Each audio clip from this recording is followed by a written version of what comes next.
नमस्कार मीना किचन को आपण मन को स्वागत। आज आम रज उपलक्षे पोड़ पिठा देखू। ये देखंतु 1.5 कप अरुआ चाउल, 1 कप चोपा छड़ा बिरी, ताकू आम 3-4 घंटा भिजई देबा। ताकू ग्राइंडिंग करिकी भी 4 घंटा आम रखीदेबा।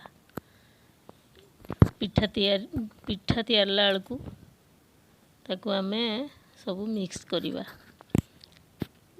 पिठौ इडली पिठा आण जमती से प्रकार हब। मु ग्राइंडिंग जेतेबेले कली क्षीर 1 कप क्षीर रे बिरी चाउल मिसेकी मु ग्राइंडिंग करदेली। बिरी चाउल आ चीनी 1 कप। जदि बहलिया हो ताले आपण आउटे क्षीर देई पारंती। एबे आमे फाळे नड़िया से पकेलु।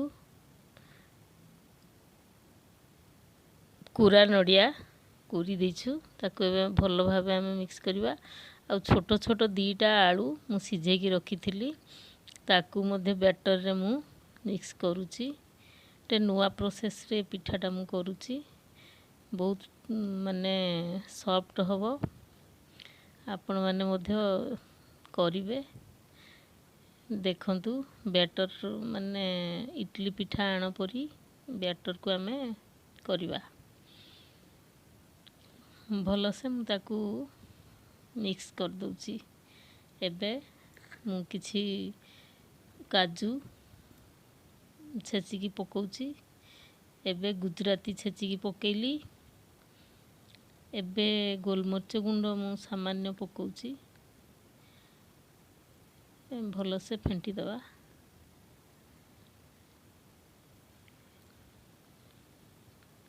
गला भल से आम सब मिक्स करदेलु। एबे आम इन गोटे ताकू पकईकी फेंटिबा। एबे इन पकईकी फेंटिकी आम संगे संगे माने पिठा बसेबा। आउ इन पकेला पर बेसी समय आउ ताकू रखिबानी। एई देखंतु बैटर प्रस्तुत हो गला। मु गैस ऑन करी पैन बसैली। से मु 2 चामच रिफाइन तेल पकाउची। गाई घी आपनकर पसंद हेले भी करि परिवे। गाई घी हेले बेसी भल माने तार बास्ना हुए। एबे बैटर को आमे ढाली देबा। मीडियम आंच रे पिठा 15 रु 20 मिनिट भितरे पूरा हे जिवो। ये देखंतु ताकू भल से ढाल देली। एबे ताकू घोड़े दबा। बड़ चूल्हा पटे मु सीम रे बसैची। सीम रे 15 रु 20 मिनिट पिठा हेबाकू लागिबो।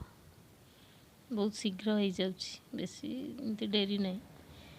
हांडी रे बसैले बेसी डेरी लागिबो किंतु ये पिठा बहुत शीघ्र हो जाउची। एबे प्रस्तुत हो गला रज उपलक्षे पोड़ पिठा। ये देखंतु केते सॉफ्ट ହେଇची। पूरा केक परी ହେଇची। तार टेस्ट मध्य केक परी लागिबो। एगी देखंतु आपण माने मध्य बनेकी खाआंतु एवं लाइक करंतु, सब्सक्राइब मारंतु। रहुची नमस्कार।